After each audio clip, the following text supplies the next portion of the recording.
Fala, minha gente, tudo bem? Se você quiser trabalhar com Data Science Analytics, provavelmente você quer saber quais são as habilidades e quais são as ferramentas que alguém que trabalha com Data Science Analytics precisa conhecer. Na verdade, não existe uma ferramenta específica. O que acontece é que, dentro de Data Science Analytics, existem diversas profissões e funções que, dependendo da função que você vai exercer, você vai utilizar uma ferramenta ou outra. Mas muitas das habilidades elas são comuns a todas as profissões de Data Science Analytics e é isso que a gente vai estar vendo hoje. E para começar, qual que é a habilidade principal que um cientista de dados precisa ter? Pensamento analítico ou habilidades analíticas. O pensamento analítico ou as habilidades analíticas é uma maneira de você ver ou interpretar cada situação.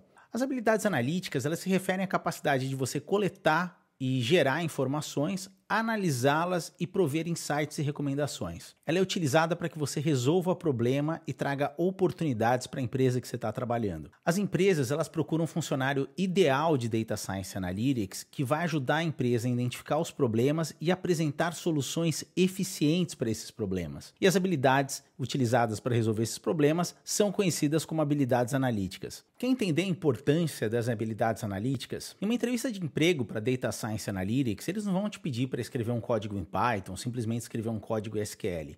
O que eles vão te pedir é para que você resolva um problema real de negócios. E através da resolução desse problema real de negócios, a primeira etapa que você precisa ter é entender o problema e começar a criar a solução para aí sim você utilizar as ferramentas, que podem ser uma ferramenta específica, como pode ser uma linguagem, para ajudar a resolver aquela questão. Eu selecionei aqui o exemplo de uma pergunta que cai numa das maiores empresas do mundo para vagas de ciências e análises de dados. Na sua última atualização do app, a Amazon incluiu a função de recomendação categórica baseada em buscas online. Contudo, devido à atualização do iOS 14.5 da Apple, todos os usuários que fizeram a atualização não terão acesso a esse sistema de recomendação, obtendo apenas recomendações personalizadas ao seu histórico no app da Amazon. Dadas as tabelas abaixo, como você avalia a performance dos dois grupos de usuários após essa atualização? Que insights você pode gerar e quais as suas recomendações? Muito antes de você começar a abrir as tabelas e começar a trabalhar com SQL, Python, Excel, qualquer outra ferramenta que você for utilizar para resolver essa questão, você precisa primeiro desmembrar o problema. E para isso você precisa das habilidades analíticas. As habilidades analíticas vão te ajudar a entender o problema e trabalhar a solução na sua mente para que aí sim você vai utilizar as ferramentas para tentar resolvê-lo. Muita gente que eu entrevisto para Data Science Analytics, que às vezes tem conhecimentos de Python, Excel, Power BI, Tableau, SQL, quando deparados com esse tipo de questão, que são as questões mais comuns, eles não conseguem responder. E não porque eles não têm habilidade das ferramentas, mas porque eles não têm as habilidades analíticas. Outra habilidade é o conhecimento de SQL. O SQL é fundamental para quem quer trabalhar com Data Science Analytics. O SQL é utilizado para que você recupere e colete dados que estão na sua database. Você vai utilizar o SQL para estar montando as suas tabelas, para estar organizando seus dados e praticamente todo o trabalho que você fizer em Data Science Analytics, esses dados vão ter que vir de algum lugar.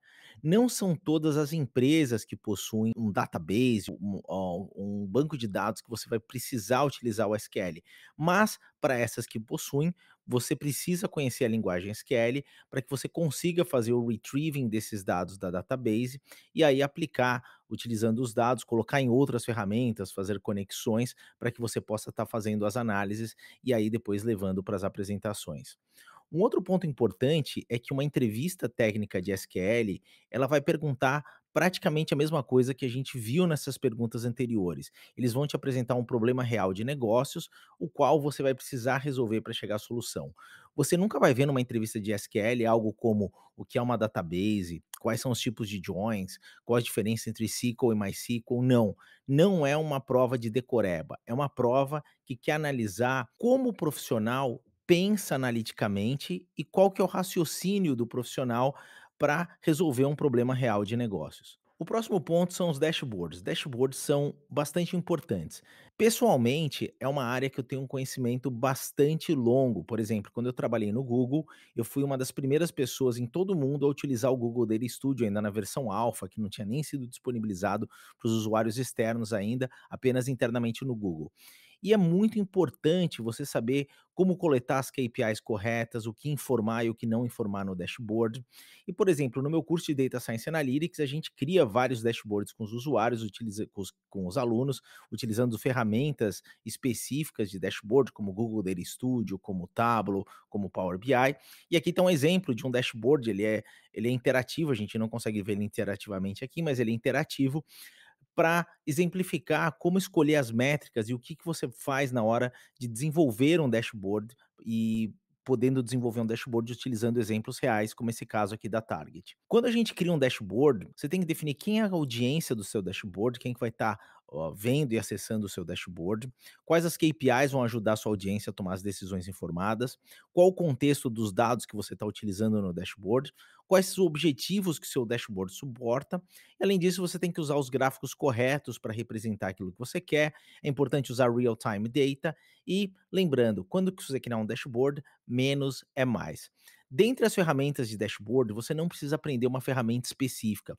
Na verdade, qualquer ferramenta que você vai aprender vai te dar uma base para você transferir esse conhecimento para outras ferramentas. Por exemplo, você pode ter aprendido o Data Studio e trabalhar numa empresa que utiliza o Looker ou o Alteryx. Você não vai passar o seu tempo todo aprendendo todas as ferramentas, a não ser que o trabalho seja específico, que você vai cuidar apenas de dashboard. O que você tem que fazer? Aprender bem uma ferramenta, que assim que você for para uma outra empresa que utilizar uma ferramenta diferente, esse conhecimento é transferível rapidamente.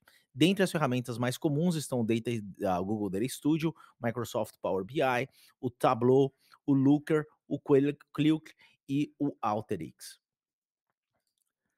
Depois, um outro conhecimento bastante negligenciado é o conhecimento de Microsoft Excel ou Google Sheets. Por que isso? Porque no dia a dia de um trabalho de um cientista de dados, você vai gastar uma grande parte do seu tempo fazendo o que a gente chama de ad hoc analysis. O que é? Que é uma análise que você vai ter que fazer rapidamente. Você vai receber um projeto que você precisa em 30 minutos, uma hora, apresentar uma solução. E você não vai gastar um tempão fazendo um algoritmo de machine learning em Python para fazer isso. Não, você vai precisar apresentar uma solução rápida. Pouca gente sabe, mas o Excel e o Google Sheets são ferramentas extremamente poderosas. Você pode rodar machine learning no Excel, você consegue utilizar queries em SQL, tanto no Excel como no Google Sheets. E um ponto importante: 96% das empresas utilizam Excel ou Google Sheets, ou seja, é uma ferramenta que está na mão de todo mundo. E é muito fácil você criar um dashboard ou você criar uma análise no Excel ou no Google Sheets e poder compartilhar com toda a empresa. O próximo ponto são as linguagens de programação. A notícia boa é que se você não gosta de programar, nem toda vaga de Data Science Analytics pede programação, principalmente vagas de Data Analytics. A grande maioria delas você não vai estar precisando programar. Mas, caso você queira aprender, e é importante você ter um conhecimento pelo menos fundamental das linguagens de programação, as linguagens mais comuns hoje utilizadas em Data Science Analytics são Python, o R, que é uma linguagem específica para a área de estatística. Você tem o MATLAB, que também é bastante utilizado, e o Go, que pouca gente sabe, o Go é uma das linguagens em maior ascensão hoje, principalmente para desenvolvimento de algoritmos de machine learning. E aí, depois das linguagens de programação, tem um ponto que, apesar de ser o último aqui na lista, ele é o mais importante, que é experimentação e testes. Você precisa ter um conhecimento muito bom de experimentação e testes para trabalhar com Data Science Analytics.